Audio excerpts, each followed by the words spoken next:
आज हम प्लैनेट्स से शुरू कर रहे हैं। प्लैनेट्स मतलब ग्रह। ग्रह क्या होता है? ग्रहण क्या होता है?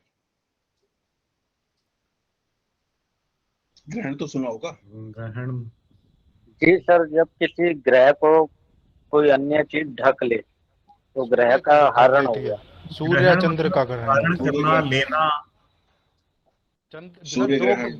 दो तरीके के होते हैं, चंद्र और सूर्य। तो जब हाँ सूर्य को ढक लेते हैं तो सूर्य ग्रहण कहते हैं, जब चंद्र को घट लेते हैं तो इन दोनों के बीच में जब प्लानेट आ जाता है तो वो तो चलो हम उसकी साइंस साइंस की बात कर रहे हैं उसकी ग्रहण बात। मतलब टू टेक, आत्मसात करना, लेना। हाँ, टू होल्ड, या to hold someone, to take someone in control. वो उस तरह की जो सिचुएशन है। ठीक है। सूर्य ग्रहण, चंद्र ग्रहण। किसी को पानी ग्रहण नहीं याद रहा? मुझे शादी खाना तो ग्रहण याद रहा था कि हमने भोजन ग्रहण किया, भोजन भी ग्रहण। लेकिन फिर मैं चुप रह गई। नहीं, ठीक है, भोजन भी ग्रहण किया जाता है। और पानी ग्रहण, कौन सा शादी। बोला था सर? पानी ग्रहण। जी, पानी पानी। पानी ग्रहण, शादी। शादी। शादी इसका को मतलब क्या होता है? हाथ, पानी मतलब होता है हाथ। हाथ दूसरे के हाथ में लेते हैं ना, जीवन साथी बनते हैं ना। अच्छा, शादी के तो, टाइम पे। तो उस समय वर के हाथ में कन्या का हाथ दिया जाता है ना, कन्यादान स्वरूप। तो वो जो वर है वो पानी ग्रहण कर रहा है। ठीक अच्छा। है। तो ग्रहण is not always a negative connotation, but yes, it is something which binds, जो आपको अपने साथ कनेक्ट कर लेता है, जोड़ लेता है, बांध लेता है, कंट्रोल में ले लेता है, साथ में ले लेता है, जो मर्जी कहिए। तो ग्रह क्या है? जो हमें आपको पकड़ लेते हैं, एसोसिएट कर देते हैं, किसी चीज से लिंक कर लेते हैं, बाइंड कर लेते हैं, कंट्रोल में ले लेते हैं, अफेक्ट करते हैं। ठीक है। अब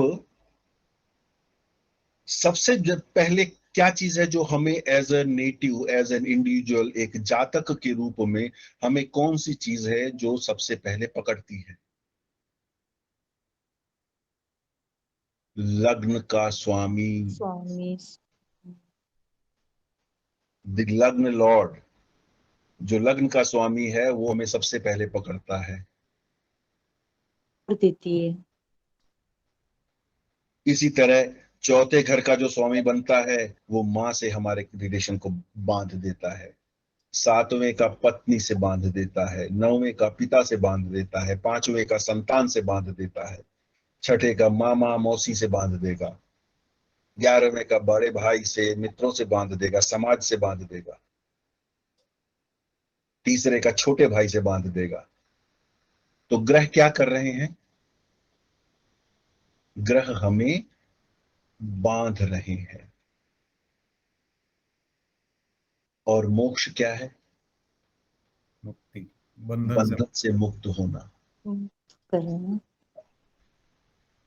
तो वास्तव में जो ये हमारा जन्म है वह हमारा ग्रहण है। हम कई खींचतानों से बंधे हुए हैं, और जो हमारी आत्मा का जो संघर्ष है वह यही है कि इससे हम मुक्त हों।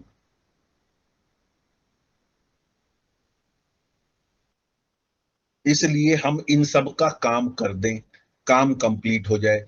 जैसे ऐसा होता है ना कि आप सुबह ऑफिस जाते हैं और आपके पास एक list of task to do होता है।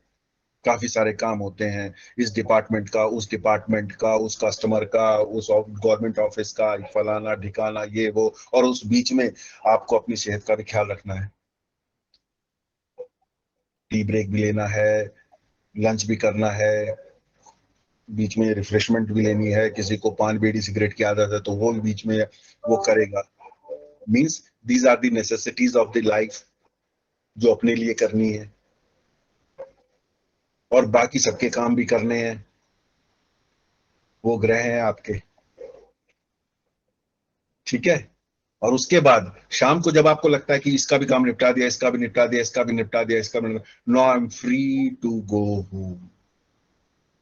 That exactly what our soul wants us to feel like or do like. हमारी आत्मा हमसे यही चाहती है, you finish off all the tasks, जितने भी ग्रहण हैं उनसे मुक्त हो, उनकी जो जिम्मेदारियां निपटाओ, लेट्स गो होम। उस परमात्मा से आए थे, उसी में जाके मिल जाते हैं।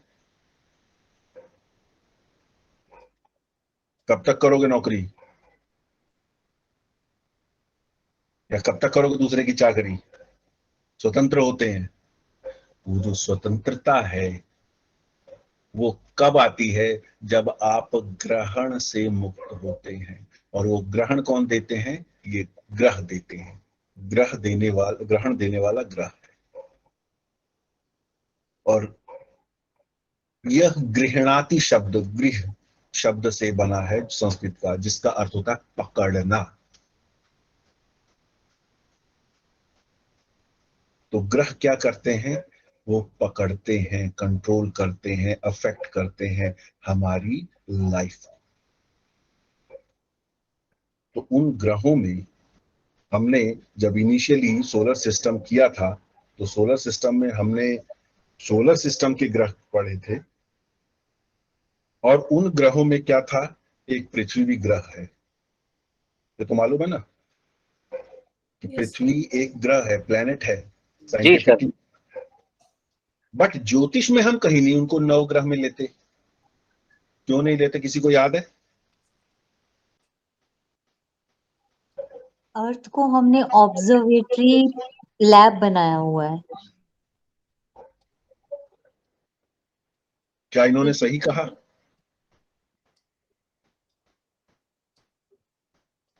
ध्यान में नहीं है सर।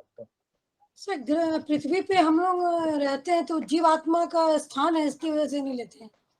सौरमंडल। आपने तो वही बात कही जो ऋतु जी ने कहा। मैं तो ये पूछ रहा हूँ, क्या इन्होंने सही कहा या आपने नहीं, जो सही है? बिल्कुल सही कहा, क्योंकि हम अर्थ, पृथ्वी से हम सन को देख रहे हैं। बिल्कुल ठीक है। ज्योतिष यही सच है कि अर्थ तो वो है जिसके विद रिस्पेक्ट हम बाकी सबको स्टडी कर रहे हैं, क्योंकि हम वो लैब हैं, वो ऑब्जर्वेटरी हैं, वो प्लेस ऑफ ऑब्जर्वेशन है, वो प्लेस ऑफ एक्सपेरिमेंट, जो मर्जी कहिए। इसलिए जब हम ज्योतिष के कंटेक्स्ट में बात करते हैं तो अर्थ को प्लेनेट नहीं मानते। अब ये इसमें सन है, Mercury, Venus, Earth, Mars, Jupiter, Saturn, Uranus, Neptune, Pluto. Uranus, Neptune और प्लूटो को आउटर प्लैनेट कहते हैं, और सैटर्न तक की जो प्लैनेट्स हैं उनको इनर प्लैनेट्स कहते हैं। और सोलर सिस्टम में से अब प्लूटो निकल गया है। बट फॉर एस्ट्रोलॉजिकल रेफरेंसेस, या कोई भी वेस्टर्न एस्ट्रोलॉजी करेगा या कर जानता है तो उसमें प्लूटो आता है। इसलिए ड्वार्फ प्लैनेट, हाँ, ड्वार्फ है, सबसे छोटा है ये, दूरी के हिसाब से और ज्यादा हो जाता है। Distance between planets and the sun, million kilometres. Mercury सबसे करीब है, 58 मिलियन किलोमीटर दूर है केवल सूर्य से। वीनस 108, अर्थ और मून दोनों लगभग 150 मिलियन किलोमीटर। ऐसा क्यों है? अर्थ और मून का लगभग बराबर क्यों है? क्योंकि वो अर्थ का उपग्रह है ना। वो अर्थ के आसपास ही घूमता रहता है। 228, जुपिटर 778, सैटर्न 1427, यूरेनस 2871, नेपच्यून 4497 और प्लूटो 5913। तो आप देख ही सकते हैं, दूरी का अनुमान लगा ही सकते हैं कि सूर्य से कितनी दूर है ये ग्रह। Diameter of planets. अब देखिए सूरज का डायमीटर देखिए। प्लूटो का तो पता ही नहीं लग रहा, मरकरी का नहीं पता लग रहा, मार्स थोड़ा थोड़ा दिखना शुरू हुआ है, वीनस, उसके बाद अर्थ, नेपच्यून, यूरेनस, सैटर्न, जुपिटर। सूर्य देखिए, मतलब ये सारे प्लेनेट मिलकर भी उस साइज का आधा भी नहीं बन पाएंगे। आप सूर्य देव के आकार का अनुमान लगाइए। अब अगर सूर्य को आत्मा कहा जाता है तो वास्तव में आत्मा का आकार कितना बड़ा है? प्राइमरी फैक्टर क्या है? आत्मा ही है। अगर इसका एक इजोटेरिक रेफरेंस ले, इन्फ्रेंस हम डिराइव करना चाहें तो यही है। उस आत्मा के आगे जितनी भी ये फिजिकल बॉडीज हैं वो नगण्य हैं, कुछ भी नहीं है।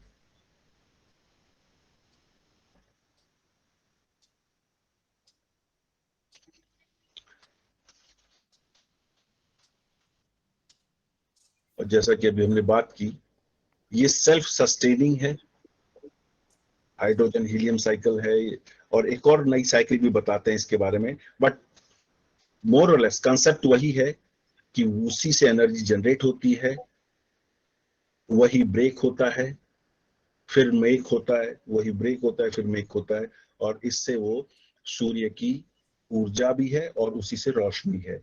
सोलर सिस्टम में ये अकेला प्लेनेट है जिसकी अपनी स्वयं की रोशनी है, अपना इलेक्ट्रिसिटी डिपार्टमेंट अपना ही है इनका, और किसी भी प्लेनेट के पास अपनी रोशनी नहीं है। फिशन और फ्यूजन दोनों ही होते हैं, right? Yes, fission and fusion दोनों होते हैं, बिल्कुल सही। इसलिए ये सेल्फ एनलाइटनिंग है। तो जहां सेल्फ आ गया वो आत्म तत्व है, इसीलिए सूर्य आत्मा है। Pivot of solar system. Pivot क्या होता है? जो पहिए का चक्का होता है उसके बीच में जो सेंटर होता है, जिसपे एक्सल लिखा होता है, बैकबोन।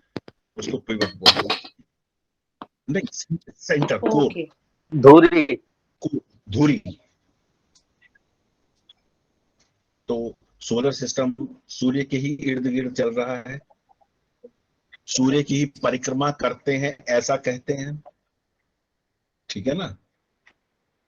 तो सूर्य बीच में सेंटर में आ गया और चारों तरफ बाकी ग्रह घूम रहे हैं। इनके पर्यायवाची सिनोनिम्स क्या क्या है? Aditya, son of Aditi, mother of gods, Aditi का पुत्र Aditya. Arka, ray of light.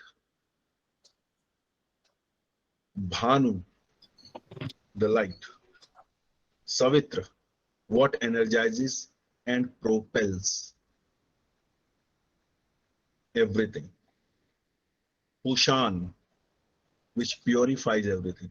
अग्नि हर चीज को शुद्ध कर देती है, ये तो हम जानते ही हैं जी। सोना तप कर कुंदन बनता है, ऐसा कहा जाता है, कहावत है।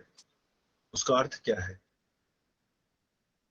कि सोने को अगर अब जब गलाना शुरू करेंगे तो उसमें जितना भी खोट है वो पहले गल के खत्म हो जाएगा, and what remains is pure glittering gold. उतना ग्लिटरिंग गोल्ड, प्योर गोल्ड जितना ग्लिटरिंग होता है उतना हम जब गहने बनाते हैं वो नहीं होता, क्योंकि उसके अंदर मिक्सिंग करनी पड़ती है उसको थोड़ा सा हार्डनिंग करने के लिए। तो Pushan is purifier. Ravi, the fire bird. Martand, ये भी एक नाम है। मित्र भी एक नाम है। भास्कर, भा इज लाइट, भास्कर जो लाइट को प्रोवाइड कराता हो। दिनाकृत, दिवाकर, दिन आकृत, दिव आकार, the maker of the day. Dinesh, Lord of the day, क्योंकि दिन तो दिन हो गया, ईश मतलब भगवान, लॉर्ड ऑफ द डे। तमोहंता, तम is तमह, Tamas, tamas is night, darkness, one who dispels or kills darkness. Hansa, the swan, a symbol of purity. सूर्य को हंस के समान भी माना गया, या हंस भी कहा गया है। प्रभाकर, प्रभा मतलब जहां पे चमक हो, the one who gives rise to light. Grahapati, kings of planets, ये इनके कुछ पर्यायवाची नाम हैं जो इनके गुणों के आधार पर हैं। देखिए, कहीं पे भी जितने भी आप ये नाम पढ़ेंगे हर एक का एक अर्थ है, और यही कारण है कि जो नाम है ना, नामकरण हमारे यहाँ एक महत्वपूर्ण कार्य माना जाता है।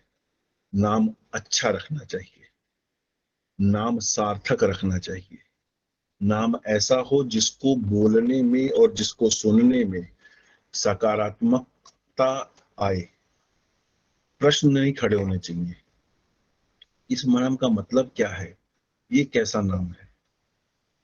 आजकल तो परम्यूटेशन कॉम्बिनेशन के नाम है, माता का नाम ये है, पिता का नाम ये है, तो उससे एक शब्द बना दिया, उसका अर्थ हो चाहे ना हो, यह अनर्थ हो जाए। मेरी को अच्छी तरह याद है, मैं 6th स्टैंडर्ड में शाहबाद में डीएवी स्कूल में पढ़ता था, तो वहां पे एक शास्त्री जी हुआ करते थे, बहुत अच्छे ज्ञाता थे संस्कृत के, शायद उनके कारण मैं थोड़ी बहुत संस्कृत जान सका हूं। तो हमारी कक्षा में एक लड़का था विशु नारंग, विशु नारंग। विश्वास बाबू को मैंने एक दिन बताया था इसी बारे में, क्योंकि उन्होंने अपना शायद ईमेल आईडी विशु रखा है, ऐसा कुछ है। विश रखा है, विश प्रजापति। विशु, हाँ, उसका विशु नाम था मुझे विशु नारंग। विशु मुझे कई लड़के या मेरे मतलब दोस्त फ्रेंड या बोलते भी हैं। हाँ, तो विशु नारंग जो नाम था उस लड़के का, तो वो जब भी उसकी अटेंडेंस लगाते थे तो उसको बोलते थे, अरे तू अपने माता पिता को बोल, नाम बदल दे बोर्ड में एंट्री होने से पहले। मतलब तब 8th भी बोर्ड एग्जाम होता था, कि नाम बदल दे अपना, तेरा विशु तो विष होता है, विश्वास कर दे अपना नाम। वो इस बात को इंसिस्ट करते थे। तो इसीलिए जो हमारे नाम होते हैं, या हम अपनी संतानों के, अपने प्रियों के नाम रखते हैं, प्रियजनों के, वो अच्छे सार्थक, क्योंकि अगर हम ज्योतिष में जैमिनी ज्योतिष देखें, उसमें एक होता है कटपयादि। मैं थोड़ा ये कंटेक्स्ट से बाहर जा रहा हूं, लेकिन अब आ गया दिमाग में तो सुन लीजिए। कटपयादि वो होता है, ये क ख ग घ अंग च छ ज ज झ, ये जो हमारा पूरी वर्णमाला है हिंदी की, या वास्तव में देवनागरी यानी कि संस्कृत की, ये साइंटिफिक न्यूमरोलॉजिकल पैटर्न में है। इसकी एक न्यूमरोलॉजी है और इसकी ही एक बोलने की साइंस भी है। क ख ग घ कवर्ग है, च छ ज ज चवर्ग है, ट त थ द ध तवर्ग है, ट ठ ड ढ।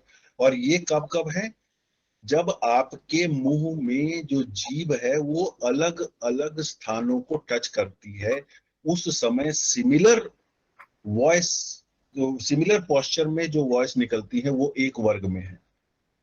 तो वो जो कटपयादि चक्र है वो एक साइंटिफिक फैशन है। क ख ग घ हमारे साइंटिफिक फैशन में लिखा हुआ है।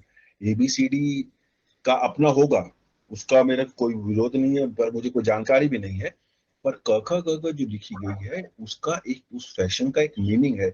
यानी कि जब हम शब्दों को जोड़ेंगे तो हम एक प्रकार की ऊर्जा उत्पन्न करेंगे, वो सकारात्मक ही होनी चाहिए,